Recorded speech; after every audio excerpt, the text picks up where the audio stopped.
Amen. On va célébrer Dieu ensemble, alléluia, vous êtes d'accord? Normalement, on est en forme ce matin. Parce que Dieu est là, amen. Et ce chant nous dit, laissons entrer. Et je sais pas avec quoi vous êtes rentrés dans vos cœurs ce matin, ce qu'il y a dans vos cœurs, ce qu'il y a dans votre vie. Mais laisse rentrer Dieu. Amen. Ce matin, on va le laisser rentrer dans ce lieu, dans notre cœur, dans notre âme. Amen. On va le célébrer ensemble.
Amen. Laissons entrer le roi des gloires, acclamons-le, Dieu de victoire, il est vainqueur, faisons les places, il est roi et Seigneur.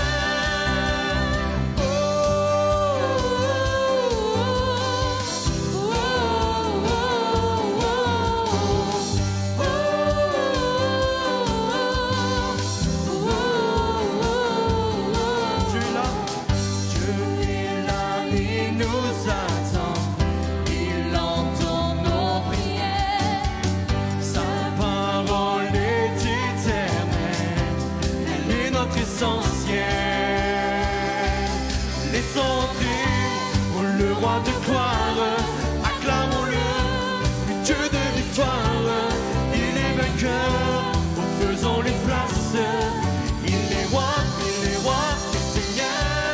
Laissons entrer le roi de gloire, acclamons-le, Dieu de victoire, il est vainqueur, faisons les places, il est roi et Seigneur.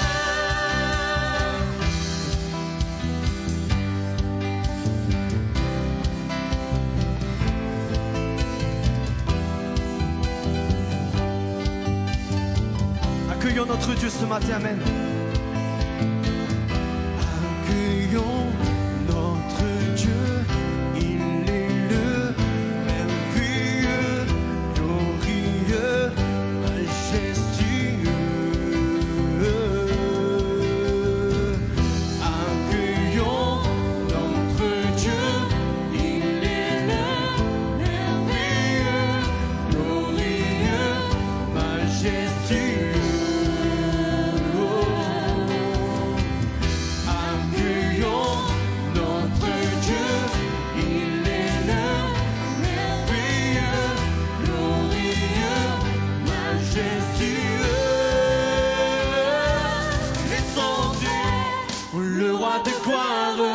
Acclamons-le, Dieu de victoire, il est vainqueur, faisons les places, il est roi et Seigneur. Accueillons le roi de gloire, acclamons-le, Dieu de victoire, il est vainqueur, oui, faisons les places, il est roi et Seigneur.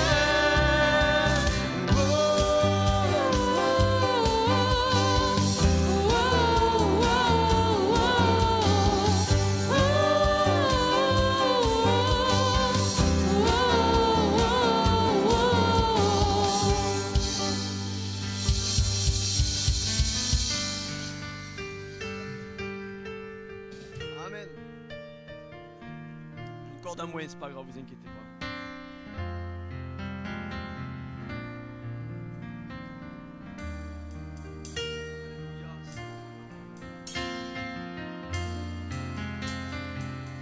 Il est bon de célébrer Dieu, amen. Il est bon de l'accueillir, amen, parmi nous. Il est avec nous, il est vivant. Et ce matin, c'est nos prières qu'il veut entendre. Ce matin, c'est nos voix qu'il veut entendre. Ce matin, c'est nos cœurs qu'il veut voir élevés vers lui, amen. Alléluia, pour le célébrer, pour l'adorer. Et des fois, il y a des choses qui nous mettent et qui nous font regarder ailleurs, qui nous font détourner un peu nos regards de Dieu. Mais alors que nous sommes là dans sa présence, regardons à Jésus ce matin. Concentrons-nous sur lui seul. Non pas sur une musique, non pas sur des paroles qu'on a l'habitude d'entonner, mais sur Jésus-Christ seul. Amen.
Roi d'éternité, qui peut exprimer ce dont tu es dit. Bien que faible et fort, je te donne tout, prends toute ma vie. J'apporte plus qu'un beau chant. Chanter ne suffit pas pour répondre à ton appel. Les apparences sont trompeuses, tu vois bien au-delà. Oh Dieu, tu sondes de mon cœur. Sonde-moi, je reviens au cœur de la louange ce matin, amen. Là où je célèbre Dieu ce matin, alléluia.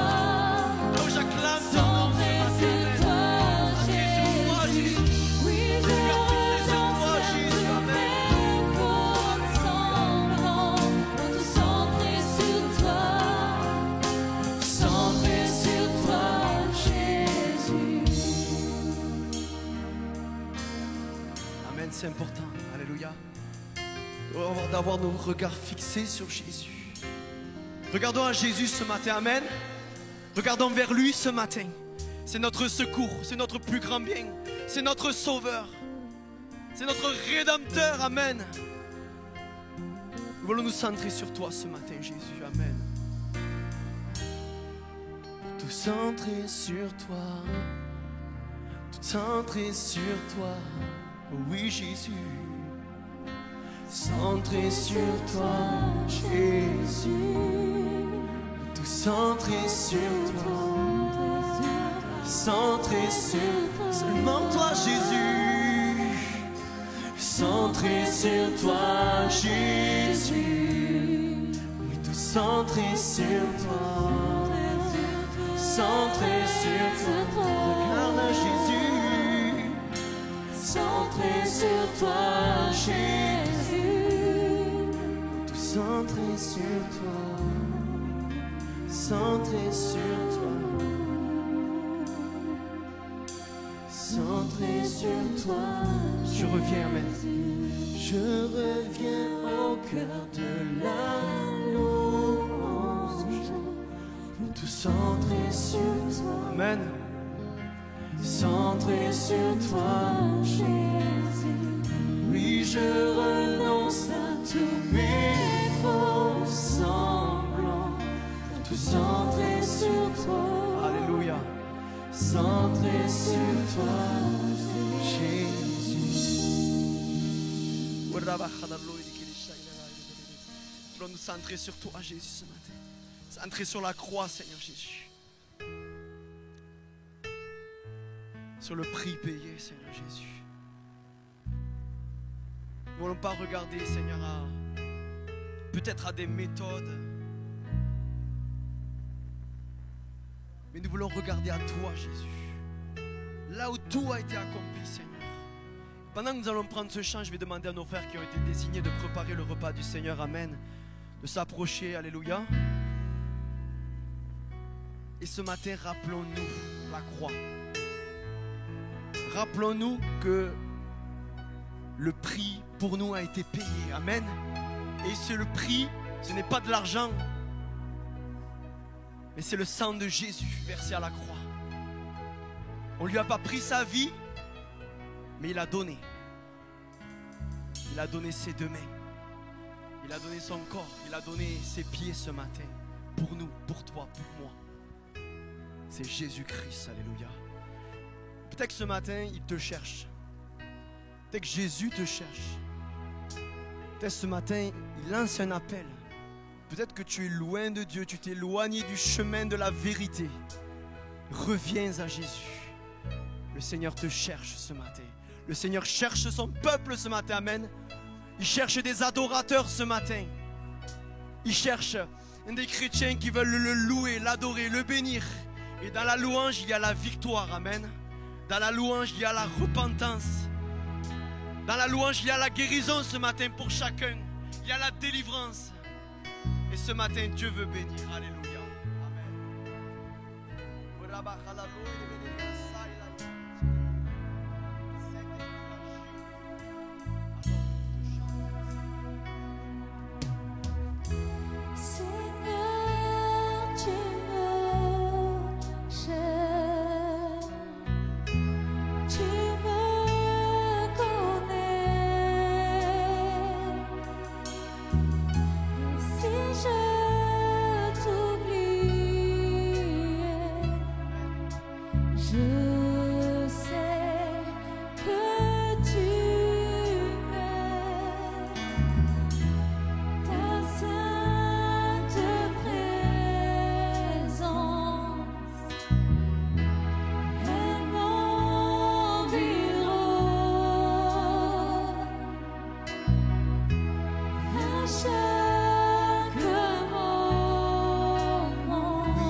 Alléluia. La gloire remplit les lieux très hauts. Rien ne peut nous séparer. Tu marches devant moi. Tu gardes mes pas. Ta main me souffle.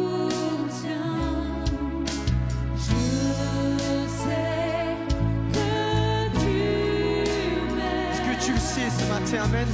Sois-en convaincu. Dieu t'aime ce matin. Amen.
Merci pour le sang, merci Jésus.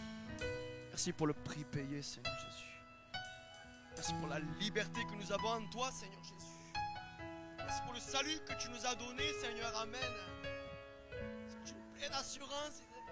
Nous sommes tes enfants, Seigneur Jésus. Tu nous donnes de l'assurance, Seigneur Jésus. Alléluia, Jésus.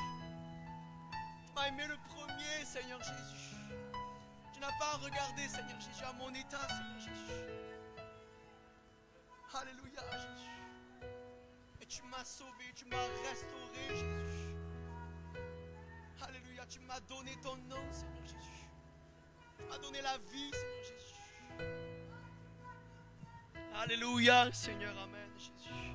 Gloire à ton nom, Jésus, amen, oui. Alléluia, Jésus.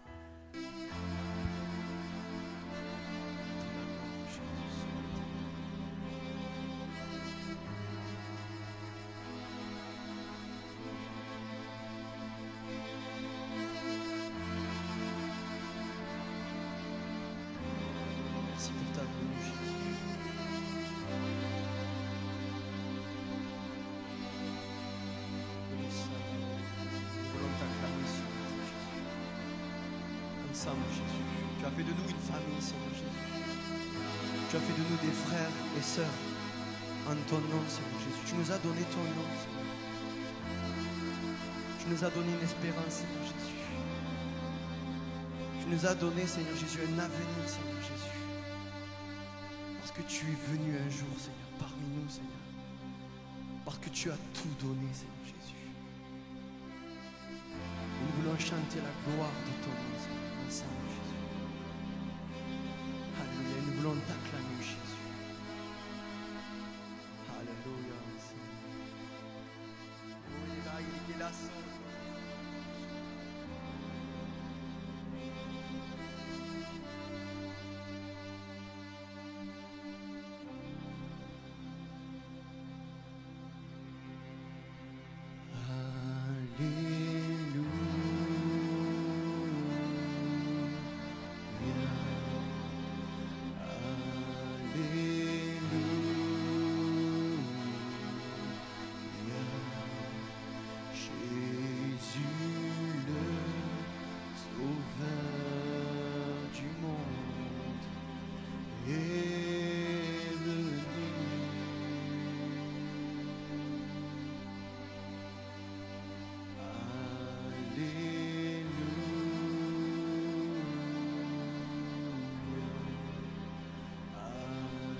qu'on peut acclamer Dieu ce matin, amen.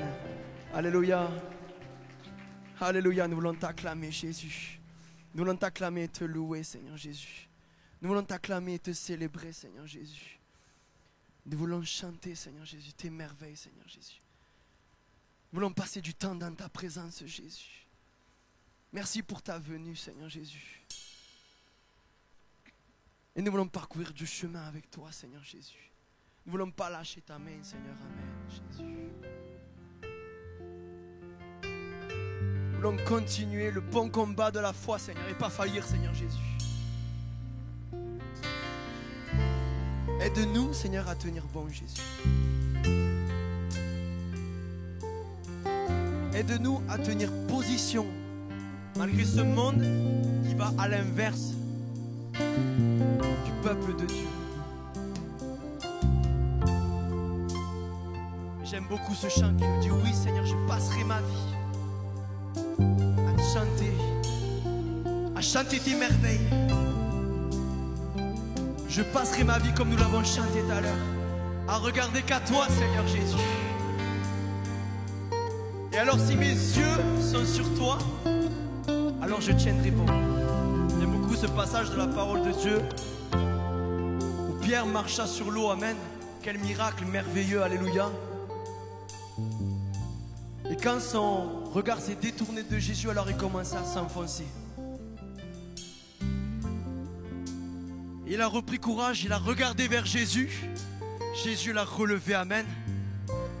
Et c'est le miracle de la foi, amen. C'est le miracle que Jésus accomplit dans nos vies, amen. Et peut-être c'est vrai que les temps sont durs. Les temps sont contre nous. Mais Dieu est avec nous. Et je l'ai rappelé à certains. Si Dieu est avec nous, qui sera contre nous? Alléluia. Serrons fort cette promesse. Cette parole divine, alléluia. Dieu est avec nous, amen. Et parcourons le chemin avec lui. Parcourons les monts et les mers. Ton amour vient comme une rivière. Et je t'ouvre tout grand mon cœur. Et me guérir, oh mon sauveur. Ta vérité me réjouit. Et chaque jour je te bénis. Je chanterai sans fin l'amour de Dieu pour moi. Je passerai ma vie à chanter, oui chanter, à chanter ton amour, et pour toujours, à jamais. Je passerai ma vie à chanter, oui chanter.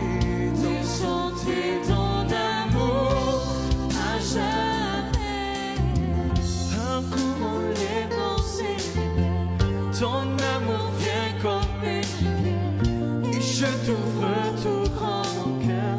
Viens me guérir, oh mon sauveur. Ta vérité me réjouit. Et chaque jour je te bénis. Je chanterai sans fin l'amour de Dieu pour moi. Je passerai, amen. Je passerai ma vie à chanter. Oui, chanter. Alléluia, ton amour, toujours, Seigneur, amen. Shift tes pas, Seigneur. Je passerai ma vie à chanter, oui, chanter ton amour à jamais. Je passerai ma vie à chanter, oui, chanter ton amour à jamais. L'Église chante, amen. Je passerai ma vie à chanter, oui, chanter ton amour à jamais. J'ai soif de toi, Seigneur. J'ai soif de toi, j'ai besoin de toi, Jésus. J'ai besoin de toi, Seigneur Jésus. Pour continuer à affirmer ces paroles, oui, je passerai ma vie à te chanter, à te suivre. Mais j'ai besoin de toi, Seigneur Jésus. Sans toi, je ne suis rien. Sans toi, je ne peux rien, Seigneur. Non pas par mes propres forces, mais par toi seul, Jésus. Alors inonde mon cœur chaque jour, Seigneur. Inonde ma vie, Seigneur. Réclamons-le ce matin. Nous avons besoin du Saint-Esprit dans nos vies. Que nos coupes débordent ce matin, amen. Que nos coupes débordent ce matin. Que le Saint-Esprit agisse en nous et pour nous ce matin.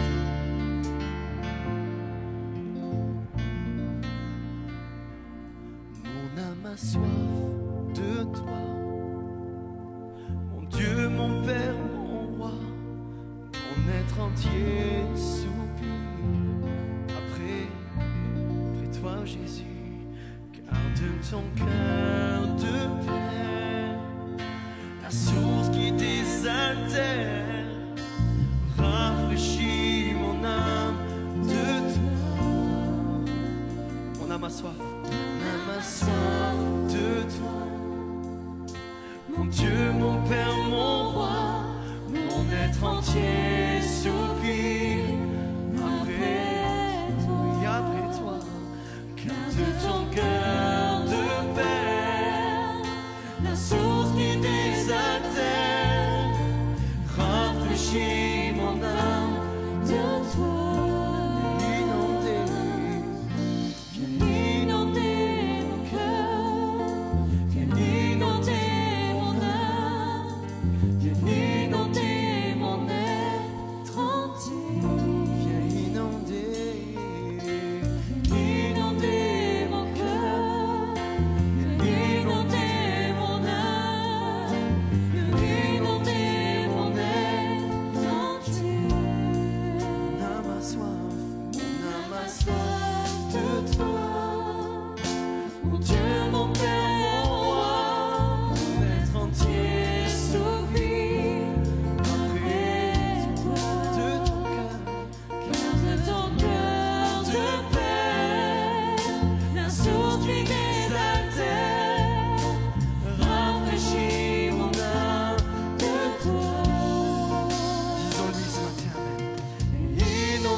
Dernière fois ensemble, amen. Viens inonder mon cœur, viens inonder mon âme, viens inonder mon être entier.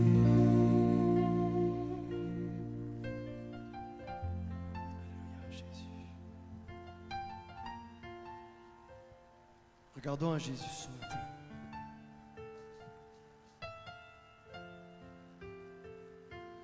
Regardons à Jésus, réclamons sa grâce ce matin. Réclamons sa grâce ce matin, alléluia. Réclamons son amour, sa puissance dans nos vies, alléluia.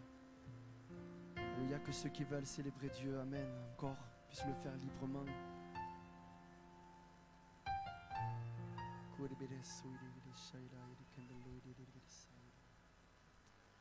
Jésus. Que le nom du Seigneur soit béni, amen. Ce matin, on a un invité de marque. C'est notre frère Pierre Segura qui va prêcher, amen. On a vraiment du privilège d'avoir des frères anciens dans l'église, amen. Il nous a apporté vraiment le message de Dieu, alléluia, et on va lui laisser la place. Mais avant, je vais demander à mon frère Sébastien, puisqu'on a encore le privilège de l'avoir avec nous ce matin, amen.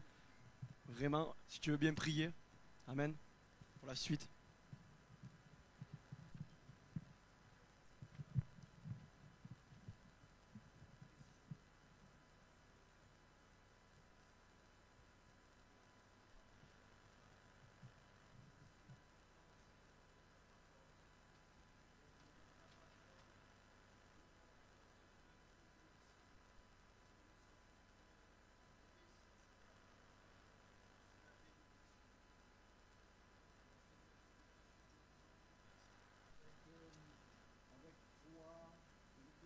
Recevoir avec humilité, que nous puissions laisser cette parole nous transformer de l'intérieur. Bénis notre frère Pierre, qui va nous l'apporter dans le nom de Jésus.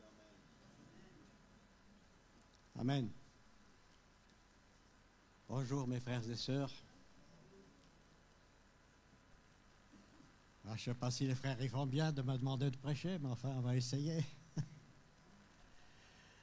Je voudrais tout d'abord vous remercier tous, remercier l'Église pour ce que vous avez fait, le bien que vous nous avez fait, le soutien que vous nous avez apporté lors du décès de ma bien-aimée.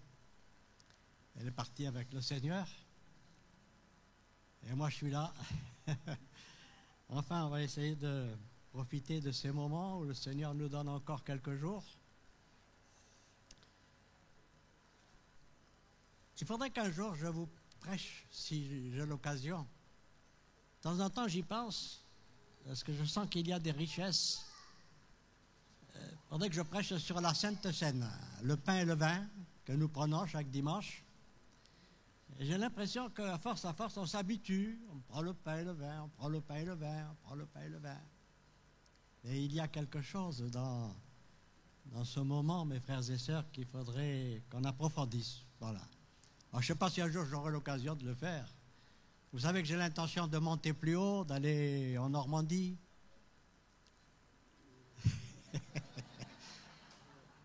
Je vais le suivre, enfin, suivre la famille Saclier. Oui, parce que j'ai ma fille là-haut et il faudrait que je me retrouve plutôt à côté d'elle qu'éloigné. Je ne veux pas me retrouver tout seul. Oui. J'y suis monté là au mois d'avril, après le décès de mon épouse, et on a récolté presque 3 tonnes de miel. Pas mal quand même, hein? Même mon gendre était étonné parce que l'année passée, il a récolté des 600 kilos, et cette année, presque 3 tonnes. Il était débordé, il n'avait plus assez de tonneaux pour rassembler tout le miel. Enfin, merci Seigneur.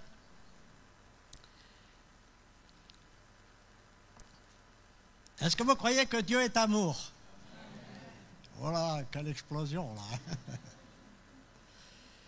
Oui, parce que ce matin, mon message, c'est Dieu est-il réellement amour? Ah, ça commence à... Jean 3,16, vous connaissez? Je ne vais pas faire l'affront de Dieu a tant aimé. Dieu a tant aimé, tellement aimé. Qu'est-ce qu'il a aimé? Il a aimé le monde. Dieu a tellement aimé le monde. Et qu'est-ce qu'il a fait? Il s'est manifesté, il a donné. Il a donné quoi? Il a donné beaucoup de sous, il a beaucoup d'or, beaucoup d'argent. C'est pas ça, hein? Dieu a tellement aimé le monde. Il a donné son Fils unique. Son Fils unique, afin que quiconque, dans quel but? Afin que quiconque croit en lui ne périsse pas. Il y a une perdition, mes frères et sœurs, il y a une perdition. Il ne faut pas que quelqu'un périsse, parce que Dieu a donné son Fils afin que personne périsse, mais qu'il ait, au contraire, la gloire éternelle, la vie éternelle. Amen. Bon, Dieu est-il réellement amour?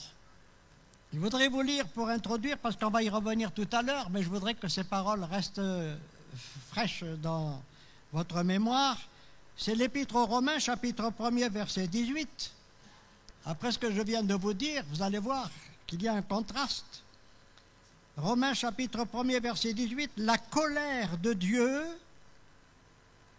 se révèle du ciel contre toute impiété et toute injustice des hommes qui retiennent injustement la vérité captive.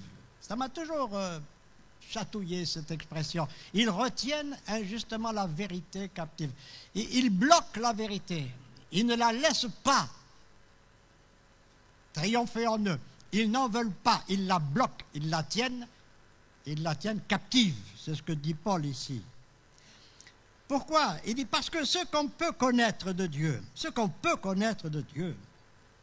vous voyez, ils retiennent cette vérité captive, ils ne la laissent pas se manifester. Ce qu'on peut connaître de Dieu est manifeste, ça saute aux yeux. Dieu le leur ayant fait connaître. En effet, comment? Les perfections invisibles de Dieu, sa puissance éternelle et sa divinité se voient comme à l'œil, ça saute aux yeux. depuis la création du monde, quand on les considère dans ces ouvrages. Ils sont donc, dites-le, ils sont donc inexcusables. Oui, je reviens à ça parce que ça s'appelle un peu ce qu'on dit parfois, c'est un mot un peu technique, l'apologétique, la défense de la foi. Il y a des choses quand même qui se passent dans notre monde et qui nous font réfléchir. Tous les jours, tous les 3 jours en France, une femme meurt sous les coups de leur conjoint. Vous vous rendez compte? En France, uniquement. En France, environ 200 000 femmes subissent des violences conjugales chaque année. 1 sur 10 vivant en couple est victime de violences. Chaque année, plus de 740 000 personnes meurent de violences dans le monde. Près de 500 000 en dehors des zones de guerre. On meurt plus en dehors des zones de guerre. Vous savez ce qui se passe en ce moment en Ukraine? On annonce presque chaque jour des morts. On compte 5 fois plus d'homicides en Amérique latine que dans les autres continents. Il y a des pays où ça donne libre cours. Chaque seconde en France, l'équivalent de 155 € sont volés dans les magasins. Là, c'est notre monde. Une infraction avec violence de quelque sorte toutes les 18 secondes. Il y a eu un rapport de la CIA qui estimait à l'époque, je n'ai pas regardé, j'ai pas rafraîchi ces coordonnées là, mais on estime à 2 millions le trafic sexuel de femmes et d'enfants à travers le monde. Alors, moi j'ai voulu énumérer comme ça quelques trucs pour qu'on rentre un peu dans le sujet, le vif du sujet. On dit que Dieu est amour. Et vous connaissez la phrase qui revient continuellement dans ce monde. Si Dieu est amour. Ajoutez à tout cela, bien sûr, les catastrophes. Et vous avez remarqué qu'il y en a de plus en plus. D'ailleurs, dans mon livre que j'ai eu l'occasion d'écrire, j'en parle. Il y aura de plus en plus de catastrophes. Et ça prévient l'humanité à ce qui va se produire ensuite avec ce qui est annoncé dans l'Apocalypse et qui a été annoncé par notre Seigneur Jésus. Ajoutez les catastrophes naturelles, les maladies, la faim dans le tiers-monde, etc., etc. Alors, pourquoi de telles choses se produisent-elles? Parce qu'il y a une question lancinante qui a obsédé l'homme depuis toujours. Et peut-être même vous qui êtes chrétiens, que ce soit les croyants ou les incroyants, les deux se sont posé la question. Si Dieu est vraiment un Dieu d'amour, c'est pas vrai? Vous n'avez pas posé la question? Ça ne vous est pas effleuré un petit peu? Si Dieu est vraiment un Dieu d'amour, 1 Jean chapitre 4, verset 8, pourquoi permet-il tout ce mal dans le monde? On rentre dans le vif du sujet, là, vous voyez? Vous, les croyants, vous êtes confrontés à quelqu'un qui vous en parle, justement. Que répondriez-vous si quelqu'un vous pose ces mêmes questions? Oui, vous dites que Dieu est amour, mais est-ce que vous avez peur de ne pas savoir que répondre? Et c'est vrai que des fois on se dit, qu'est-ce que je répondrai?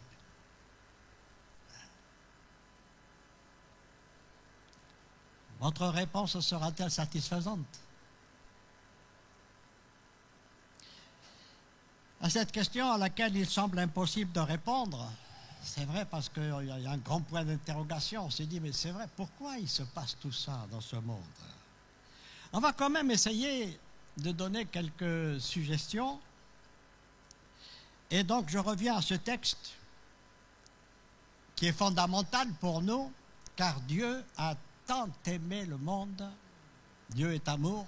Et qu'est-ce qu'il a fait? Il a donné son Fils unique. Vous voulez savoir qu'est-ce qui se passe? Dieu, il a aimé ce monde. Quel monde? Mais ce monde que je viens de donner quelques suggestions, tous ces crimes, tous ces vols, toutes ces choses affreuses, ces tempêtes, etc. Dieu a tant aimé le monde, il a donné son Fils. Dans quel but? Afin que quiconque, justement, croit dans ce Fils unique ne périsse pas. Il y a une perdition. Et Dieu y a pourvu. Il a donné une solution. Mais au lieu de la perdition, il veut lui donner la vie éternelle. La gloire avec lui dans le ciel. Alors, il y a deux choses qui nous aideront à répondre, à donner quelques idées sur cette question.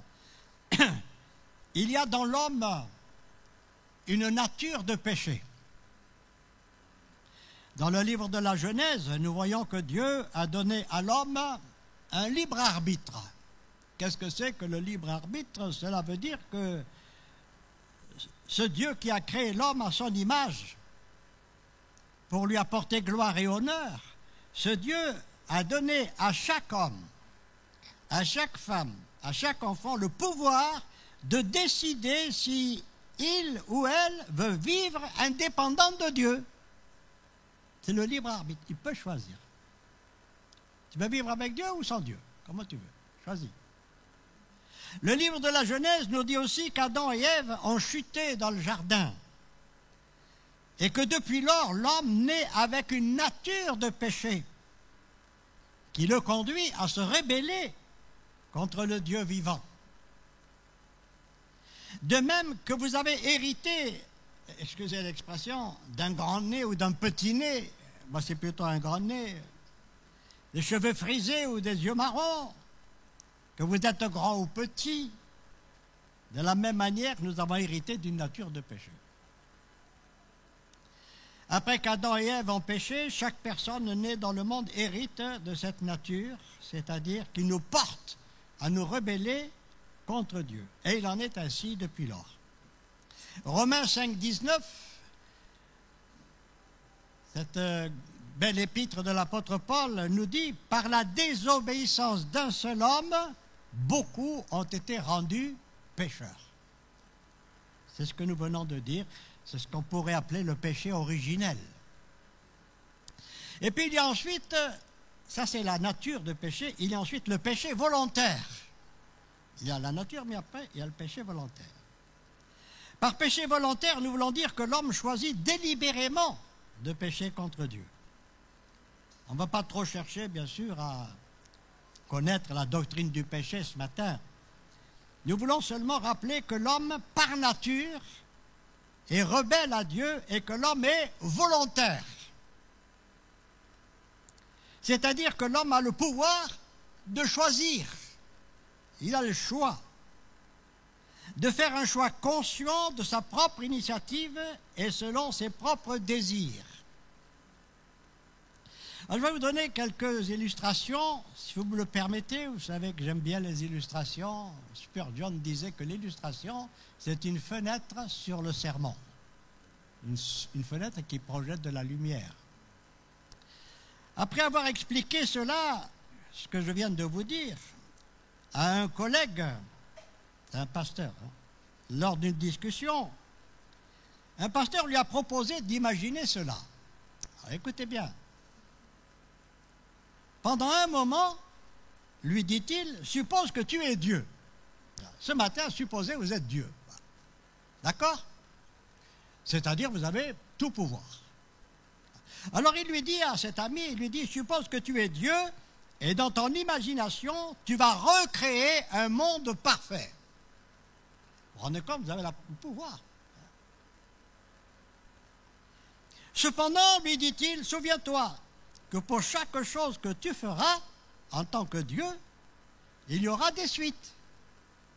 Il y aura des conséquences.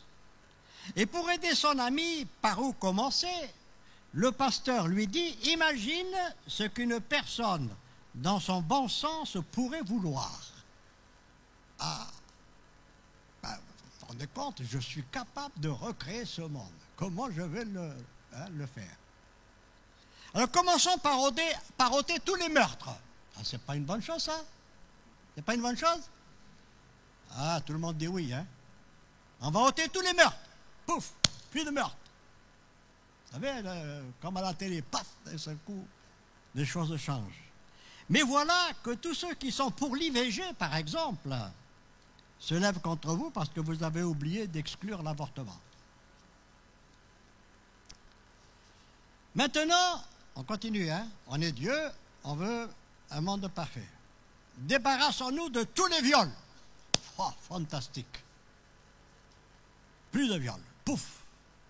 À chaque fois, il y a le pouf, vous savez. Puis il a dit à son ami, tu ne vas pas t'arrêter là. Pourquoi ne pas faire disparaître tous les vols? Pouf. Plus de vols. Voilà, on se frotte les mains, hein. On a tout pouvoir, on a tout pouvoir. Puis il lui dit, puisque tu y es, pourquoi tu n'élimines pas la faim dans le monde?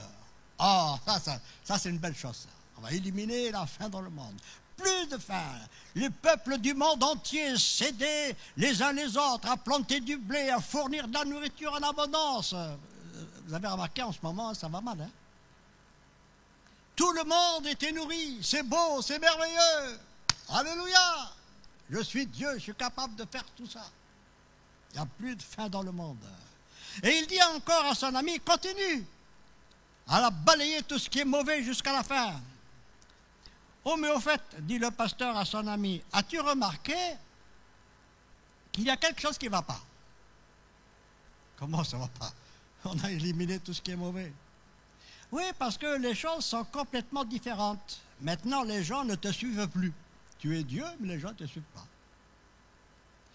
Plus personne ne croit en toi et plus personne ne t'aime. Comment ça? Lui dit son ami. Je viens d'éliminer tout le mal dans le monde et tu dis que les gens ne m'aiment plus du tout. Question là, hein? Qu'est-ce qui se passe? Souviens-toi ce que je t'ai dit au début, lui dit le pasteur. Pour chaque chose que tu feras, il y aura des suites. Il y aura des conséquences. Quand tu as éliminé tous les meurtres, tu as éliminé la possibilité chez certaines personnes de commettre des meurtres. Ils n'ont pas le choix. Ils ne peuvent pas commettre de meurtre. Quand tu as débarrassé le monde des viols, tu as débarrassé certaines personnes de la possibilité de commettre des viols. Quand tu as stoppé tous les vols, tu as stoppé la possibilité chez certains de voler. Quand tu as arrêté la faim dans le monde, certains n'ont plus eu le choix d'aider ceux qui sont dans le besoin ou le choix d'aller travailler dans les champs. Ils n'ont plus le choix, c'est comme ça. Vois-tu, quand la possibilité de choisir a été ôtée à l'homme, il ne pouvait plus choisir de faire le mal. Mais en même temps, il ne pouvait plus choisir de faire le bien. Si l'homme ne peut plus choisir de détester, il ne peut pas choisir non plus d'aimer. Alors, de même, les hommes ne peuvent pas choisir d'aimer un Dieu d'amour qui les a aimés en premier. Ils n'ont pas le choix. Ça va? Il fait chaud, hein? Le cerveau, là, qui n'allait pas trop au soleil, hein? Je me rappelle quand j'étais petit, j'attrapais des coups de soleil, vous savez, les insolations, là. On me mettait une assiette sur la tête avec de l'eau. C'est bizarre. C'était en Algérie. On n'était pas convertis.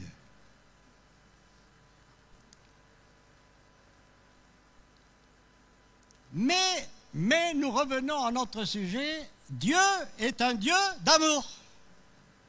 Amen. Il ne faut pas hésiter, hein. C'est comme ça. Dieu avait donc un projet pour la terre.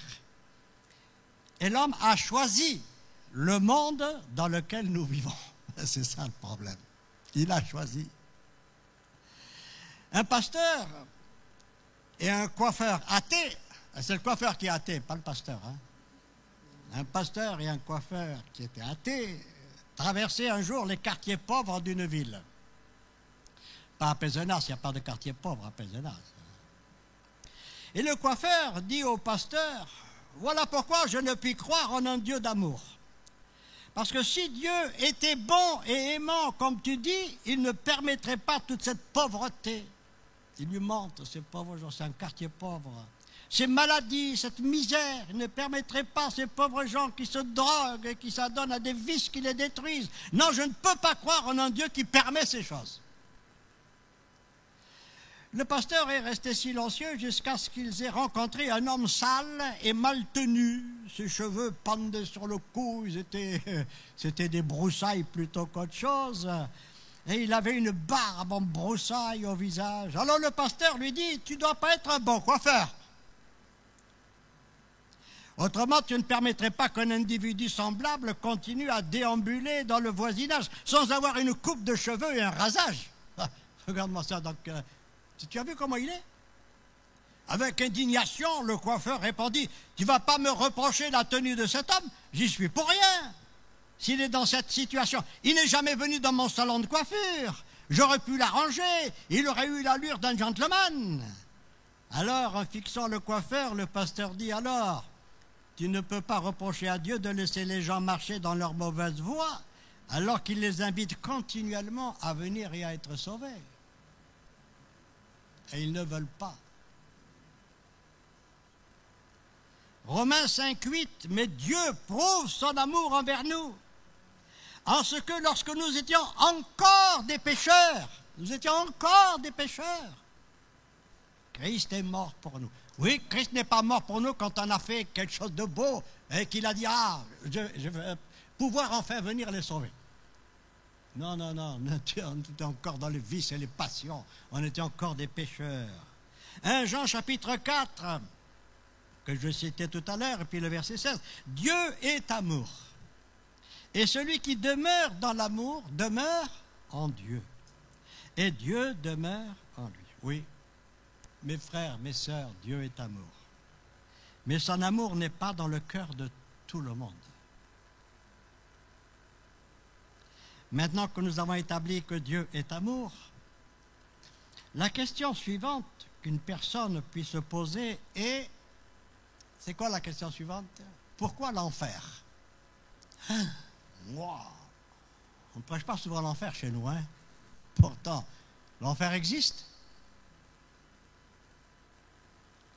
Comment un Dieu d'amour peut-il envoyer quelqu'un en enfer? Oh, on ne vous a jamais dit ça? Rendez témoignage et vous verrez.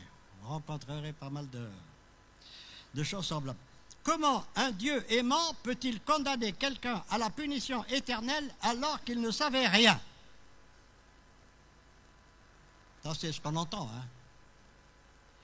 Il faut premièrement savoir que Dieu appelle les pécheurs à la repentance. N'oubliez jamais ce qui se passe et que peut-être vous ne voyez pas tous les jours. Romains 3, 23, car tous ont péché et sont privés de la gloire de Dieu. Et alors que l'homme s'adonnait au péché, Dieu, lui, il y a 2000 ans, a démontré son amour sur la croix en mourant pour nous. Ça, c'est l'amour.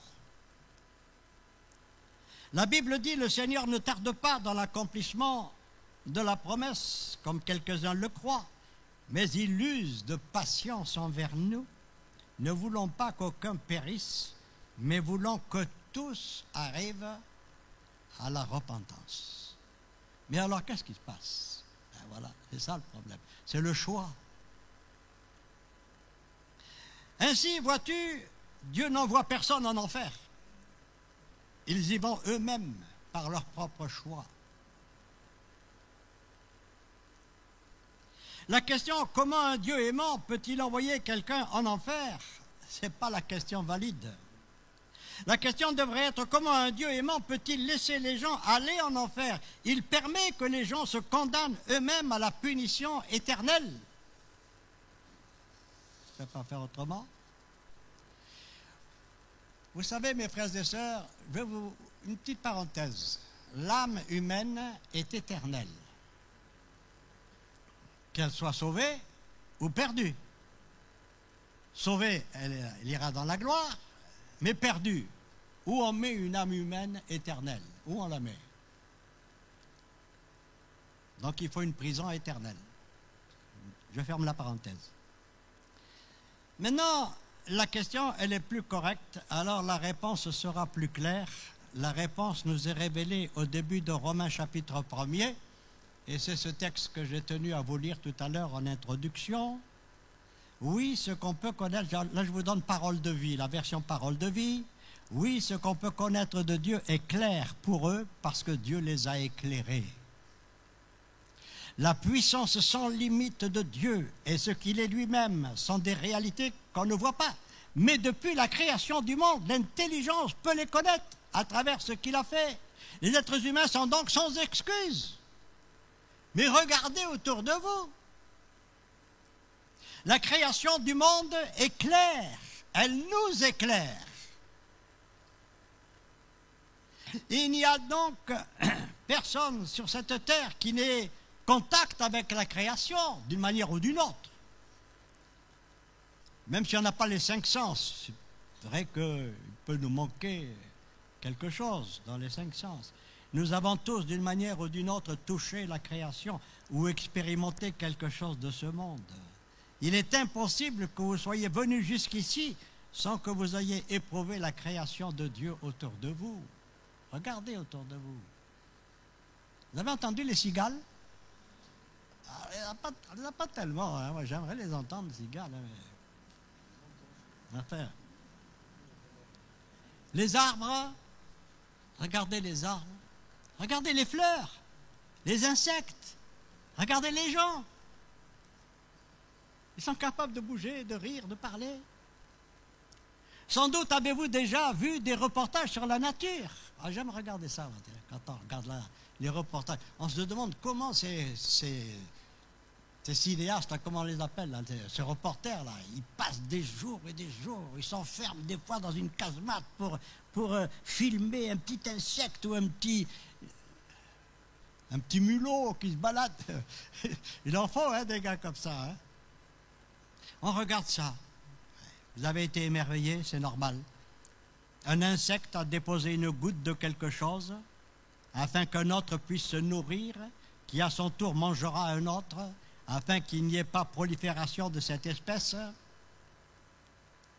Réfléchissez-y. Je me souviens d'un endroit où on disait que les chats avaient disparu, alors les renards sont venus. Vous voyez ? Enfin, afin que d'autres puissent survivre, se nourrir de certaines fleurs et de plantes, ainsi la forêt tropicale pourra produire ce qui va permettre à notre monde de vivre ou de survivre. Vous pouvez poursuivre la chaîne sans fin. Tout est interactif dans notre monde. En Chine, on a voulu éradiquer les mauvais insectes. C'est pas vrai? L'insecticide, vous savez, pss, paf, plus rien. Et puis, ils se sont rendus compte qu'il n'y avait plus d'insectes pour polliniser les arbres, les fleurs. Alors, vous savez ce qu'ils ont fait? J'ai halluciné le jour où j'ai entendu ça. Ils ont pris des gens, des Chinois, et ils ont été à chaque fleur polliniser les fleurs à la main. Ils sont en train d'étudier maintenant pour polliniser d'une manière artificielle les fleurs. Vous savez ce qu'Einstein a dit? J'étais au milieu des abeilles il y a quelques jours. Hein. Heureusement, j'étais comme un cosmonaute, vous savez. Alors, ça grouillait de partout. Einstein a dit que si un jour les abeilles disparaissent, la race humaine disparaîtrait. Tout est lié, tout est relié. La création est d'une telle précision que des scientifiques intelligents commencent à placer leur foi en Dieu, uniquement en considérant la création. Elle est manifeste, ça saute aux yeux, c'est ce que dit Paul, ça saute aux yeux. Mais on bloque ça, non, je ne veux pas y croire, non, j'accepte pas ça. Avez-vous déjà réfléchi au corps humain? Bon, j'ai quelques minutes, hein? Ouais, ça va. Merci à mon frère qui m'a donné quelques minutes. Il m'a dit 10 minutes. Michael m'a dit 10 minutes, ça va? Je lui dis, 10 minutes, ça va. On va prêcher 10 minutes. Vous savez, l'inventeur de l'automobile, Vous savez ce que ça veut dire? Automobile, ça veut dire qu'il se meut par soi-même. C'est automobile. Aujourd'hui, on dit l'automobile. Mais ça veut dire qu'il bouge par soi-même. Hein? C'est pas moi, c'est ma sœur qui a cassé la machine. Vous vous souvenez de cette chanson-là? La machine à vapeur. C'est parti dans les décors. Mais le gars, il avait fait un truc qui bougeait tout seul. Il n'y avait pas de frein, il n'y avait pas de volant, il n'y avait rien du tout. Et puis un jour est venue la voiture avec 4 roues. On a pensé à y mettre un volant. Ah oui, quand même un volant parce qu'il faut diriger. Et puis après, quand même, il faut mettre un frein parce que des fois, il faut s'arrêter. Et ainsi de suite. Et à chaque fois, on a ajouté. Et à chaque fois, on a ajouté. C'est pas ça? Vous avez remarqué qu'à chaque fois, il manquait quelque chose dans la voiture? Ça, c'est l'être humain. Ça, c'est l'être humain. Mais avez-vous remarqué que notre Dieu, quand il a créé l'homme, il n'a pas dit « Ouh, il manque les oreilles ». Voilà, il ne va rien entendre là. Il ne va pas entendre le gazouillis des oiseaux. Non, regardez, l'être humain est toujours le même. C'est pas toujours le même? C'est vrai qu'à cause de la chute, il y a des anomalies. Mais enfin, mes frères et sœurs, Darwin, il avait ça sous les yeux. Le jour où il a commencé à sortir la théorie, vous savez, cette fameuse théorie de l'évolution. Et il y a des tas de gens qui se sont engouffrés là-dedans. Pourquoi? Parce que tout à coup, ils se sont dit, ouais, mais je préfère croire ça, moi, comme ça, il n'y a pas de Dieu, c'est venu tout seul, paf. Vous voyez, pouf. Considérez un instant la complexité incroyable de l'œil humain. Vous me voyez ce matin? Ça va? Certains peut-être ont mis des 4 yeux comme moi. Il consiste en un globe avec d'un côté une lentille et de l'autre côté, à l'intérieur, une rétine sensible et légère composée d'environ 130 millions de bâtonnets. Petite description que j'ai trouvée sur Internet, bien sûr, parce que moi, j'y connais rien là-dedans. Et puis des cônes, environ 5 à 7 millions. La lentille elle-même a un fort revêtement protecteur appelé la cornée et se trouve sur un iris conçu pour protéger l'œil de lumière excessive. C'est fantastique, hein, si tout ça n'existait pas. La lentille elle-même, excusez-moi, la cornée est nourrie par un liquide fluide comme l'eau, l'humeur aqueuse. Elle est constamment recouverte de larmes alimentées en continu par les glandes lacrymales et réparties par le battement des paupières. Paf, paf, paf. Essuie-glace, vous savez, clac, clac, clac. Votre œil se dessécherait, mais tac, tac, tac. Les glandes produisent. Dites-moi, c'est pas formidable ça? C'est ça que dit Paul, on devrait tomber à genoux et adorer Dieu. Rien que là. Oublions les fleurs, oublions les insectes qui pollinisent, oublions tout. Rien que ça, mes frères et sœurs. C'est extraordinaire. En plus, il y a 7 muscles. 6 d'entre eux assurent la mobilité de l'œil. Le 7e commande la paupière supérieure. Le mouvement d'un œil entraîne automatiquement le même déplacement pour l'autre. Ah oui, parce que si vous avez un œil qui part d'un côté et l'autre de l'autre, ça ne va pas. Hein. On dit que les mouvements oculaires sont associés. C'est cette conjugaison des 2 yeux qui permet la vision binoculaire et de jouer pleinement à toute distance. Vous vous rendez compte que vous voyez aussi bien de près que... Ouais, je vois là-bas au fond, je vous vois. Hein. Vous pouvez baisser la main, je vous ai vu. Mes frères, mes sœurs, ça nous donne la possibilité de voir en relief le fameux 3D. 3 dimensions. En outre, considérez le fait que quand vous lisez un texte, un nombre incroyable d'impulsions voyagent de vos yeux à travers des millions de fibres du nerf optique qui transmettent l'information à une centrale informatique. Ça existe, la centrale informatique? Oui, on l'a là-dedans. Dans le cerveau, appelé le cortex visuel, lier l'information visuelle des yeux au centre moteur dans le cerveau est crucial afin de coordonner un vaste nombre de fonctions corporelles et mentales qui font partie de la vie quotidienne. Vous marchez dans la nature, il y a une pierre là-bas, et votre œil l'a déjà repérée. Vous êtes en train de marcher, Et quand vous allez arriver à côté de la pierre, qu'est-ce que vous allez faire? Vous passez à côté. Tout ça, ça a été enregistré. Ce n'est pas l'intelligence artificielle, ça. Mes frères, mes sœurs, et puis Darwin est arrivé. Et il a commencé à raconter qu'on descendait du poisson, qu'on descendait du singe. Darwin, j'ai lu quelque part que Darwin lui-même, paraît-il, aurait trouvé dur d'accepter l'idée que l'œil pourrait être le produit du hasard aveugle d'une évolution. Vous voyez, la vérité, elle saute aux yeux, c'est le cas de le dire. Mais on la ferme. Non, non. Pourquoi? Parce que derrière, il va y avoir des réactions. Si vous acceptez que Dieu existe, c'est l'avalanche de la vérité. Alors, si Dieu existe, comment tu dois vivre? Qu'est-ce que tu vas faire? Qu'est-ce que tu vas croire? Alors, on bloque la vérité. On la ferme. On ne répond pas. Ne me parlez pas de Dieu. Et pourquoi tu ne veux pas que je te parle de Dieu? Parce que la Bible dit, ils ont préféré les ténèbres, parce que leurs œuvres sont mauvaises.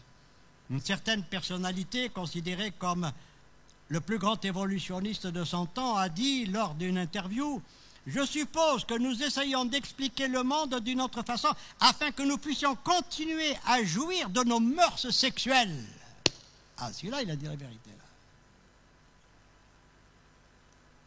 On ne veut pas qu'il y ait un Dieu, parce que s'il y a un Dieu, alors que ma façon de vivre... Eh oui. Ce n'est rien de plus que la tentative humaine de se débarrasser d'un Dieu saint, un Dieu inacceptable qui tient l'homme responsable de son péché. Vous voyez, mes frères et sœurs, quand vous dites pourquoi l'enfer, dites à un évolutionniste, voilà, vous avez un évolutionniste, hein, il croit que tout est venu par hasard, il n'y avait rien, etc. Tout à coup, il y a tout. Alors vous lui dites, si des petits objets dans l'espace sont entrés en collusion pour former la Terre. C'est ce qu'on croit. Alors, avant qu'il n'y ait rien, pour qu'il y ait collusion, il n'y a rien.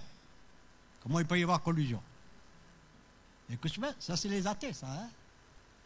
Les évolutionnistes. Alors d'où vient la collusion qui a créé l'univers?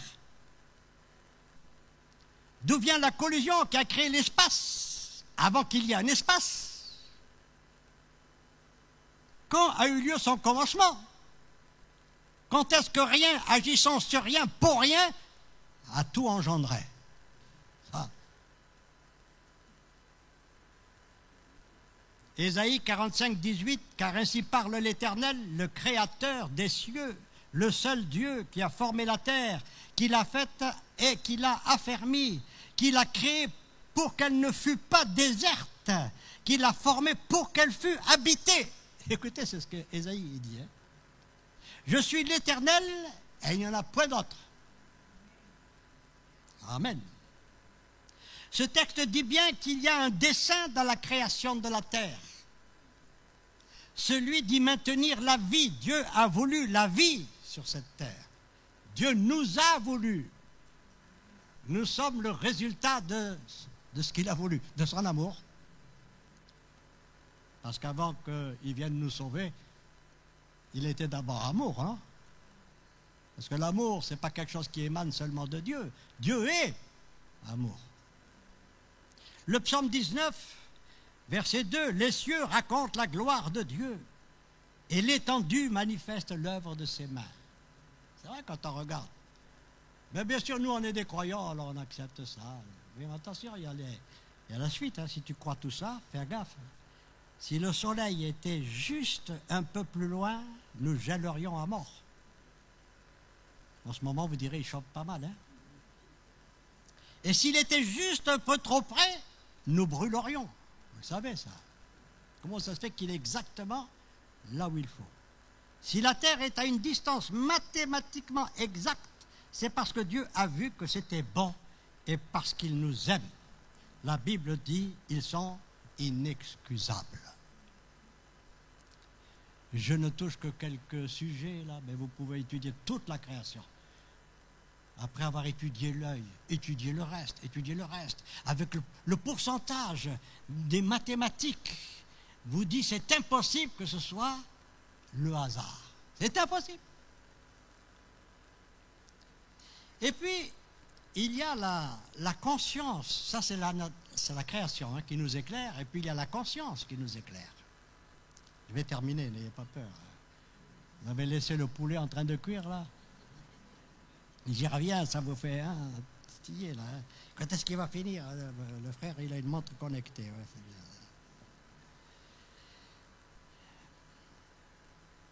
Alors la création du monde nous éclaire, mais il n'y a pas que ça. Il y a la conscience qui nous éclaire. Dieu nous a donné la lumière de la conscience. Romains chapitre 2, verset 14. C'est l'apôtre Paul encore qui dit « Quand les païens qui n'ont pas la loi, Israël a reçu la loi, les 10 commandements, nous on n'a jamais reçu les 10 commandements, nous, hein, c'est Israël qui a reçu les 10 commandements. Enfin, restons là. Quand les païens qui n'ont point la loi font naturellement ce que prescrit la loi. Ils n'ont pas la loi. Comment ça se fait qu'ils font ce qui est écrit dans la loi? Tu ne voleras pas, tu ne tueras pas, etc. Tu ne diras pas de faux témoignages. Bon. La loi, eux qui n'ont point la loi, sont une loi pour eux-mêmes. Ils montrent que l'œuvre de la loi est écrite dans leur cœur. Elle est là, la loi. Ce n'est pas la peine d'avoir des tables de pierre, vous savez. Leur conscience en rendant témoignage. Et leurs pensées s'accusent ou se défendent tour à tour, selon, bien sûr, comment vous vivez. Alors, je vais terminer, comme on dit souvent, quand il a dit « je vais terminer », imaginons, je termine encore avec une illustration pour vous aider. Imaginons un homme qui s'appelle Jean. Bon, ça tombe bien, il n'y a pas de Jean au milieu de nous. Moi, j'ai choisi ce prénom, ça peut être Pierre, Paul, Jacques. Hein. Il y a des Pierre, des Paul et des Jacques aussi, alors qu'est-ce que vous voulez que je choisisse? Un jour, ce monsieur qui s'appelle Jean arrive à toute vitesse chez lui et raconte à sa femme qu'il y a un homme qui lui a menti au travail. Tu sais pas, etc. Il y a un gars au travail qui a volé mes outils et moi je l'ai vu faire de loin. Quand je l'ai affronté, il a soutenu que ce n'était pas vrai.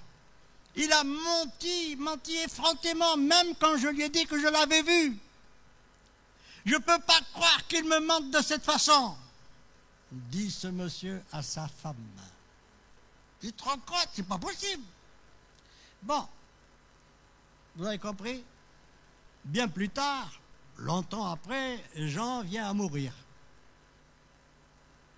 Il se présente devant le trône de Dieu. Il n'a jamais accepté Dieu dans sa vie, ni rien. Et là, il essaye de trouver des excuses en disant qu'il était dans l'ignorance. Je ne savais pas, je ne savais pas.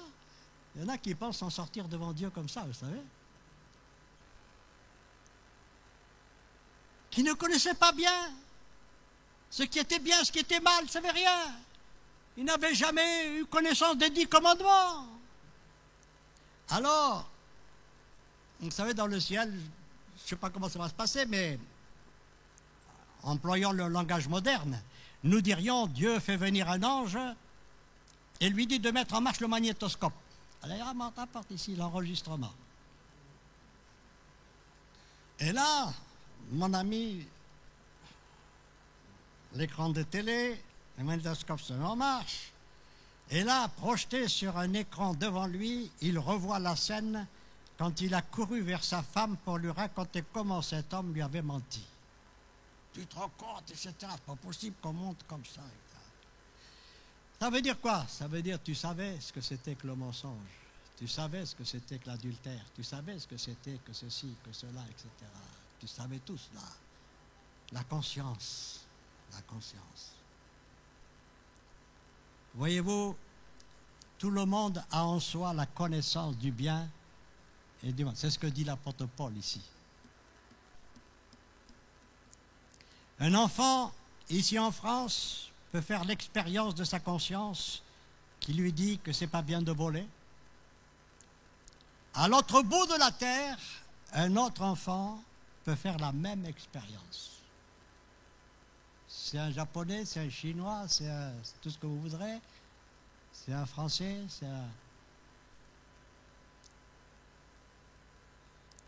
Donc ce n'est pas une question de culture, la conscience. Ni d'antécédents religieux. Parce que certains disent, oui, mais c'est la religion qui te dit que c'est mal. Non, ce n'est pas la religion. Ce n'est pas non plus comment tu as été élevé. Non, c'est ta conscience. Ainsi, Dieu nous a donné la lumière de la création et il nous a donné la lumière de la conscience. Jean chapitre 3, verset 19, les hommes ont préféré les ténèbres à la lumière parce que leurs œuvres étaient mauvaises. Oui, mes frères et sœurs, quand les gens vous disent « Ouais, si Dieu était amour, pourquoi ceci ?» Mais pourquoi tu ne vis pas différemment? Choisis.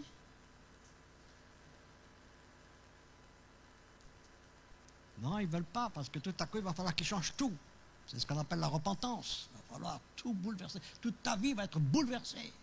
Tout ce que tu fais, les vols chaque jour, au patron, etc., tout ça, il va falloir changer. Arrête! Ah, il faut que j'arrête. Ben ouais. Oui, c'est ça, mes frères et sœurs, qu'il faut voir derrière. Dieu dit, vous me chercherez et vous me trouverez si vous me cherchez de tout votre cœur.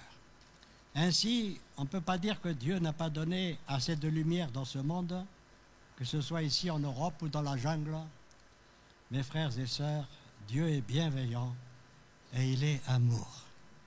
Il est compatissant et sa miséricorde dure à toujours. Jésus a dit, je suis la lumière du monde. Celui qui me suit ne marchera pas dans les ténèbres, mais il aura en lui la lumière de la vie. Que Dieu vous bénisse, mes frères et sœurs. Prenez courage. Marchez à la lumière. Marchez dans la lumière comme il est lui-même dans la lumière. Que Dieu vous bénisse. Amen. Ils sont là, tes enfants. J'étais perdu, moi. Qu'est-ce que j'étais autrefois, mon Dieu? Rien du tout. Misérable. Et puis tu m'as sorti de cette misère et tu m'as placé au milieu de ton peuple. Et me voici avec eux, louant ton grand nom. Merci de fortifier ton peuple, de le bénir, mon Père. Oui, affermis-les tous les jours, car nous sommes tous les jours confrontés à tant de problèmes et de difficultés. Mais tu es notre secours. Et nous t'en remercions au nom de Jésus. Amen.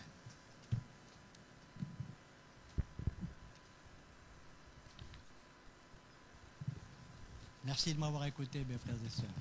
Vous avez pitié de moi quand même. Hein. Amen. Merci à notre frère. Et on le bénit en retour. Amen. On va terminer ces moments par un chant et aussi on voulait vous rappeler aussi vous pouvez vous poser vos offrandes voilà, aux deux sorties. Voilà, il y a des troncs qui sont disponibles. Ceux qui veulent poser les offrandes voilà, pour l'avancement du royaume de Dieu et pour soutenir l'église. Amen. On va prendre ce chant qui nous dit « Toi et moi, Amen », unis par le don de la vie de Jésus. Amen.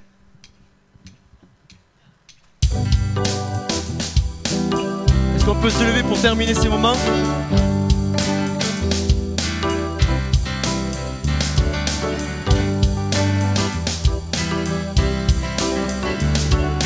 Toi et moi, unis par le don de sa vie à la croix, où la mort a perdu sa force. Et c'est comme ça que je suis libre en Jésus-Christ. Wow, wow. Que je suis libre en Jésus. Toi et moi, unis par le don de sa vie et à la croix, où la mort a perdu sa force. Et c'est comme ça que je suis libre en Jésus-Christ. Wow, wow. Je suis libre en Jésus-Christ. Le ciel et la terre passeront, les larmes et les guerres cesseront, mais sa parole, tout son amour s'envole. Oui, sa parole restera à jamais. Toi et moi,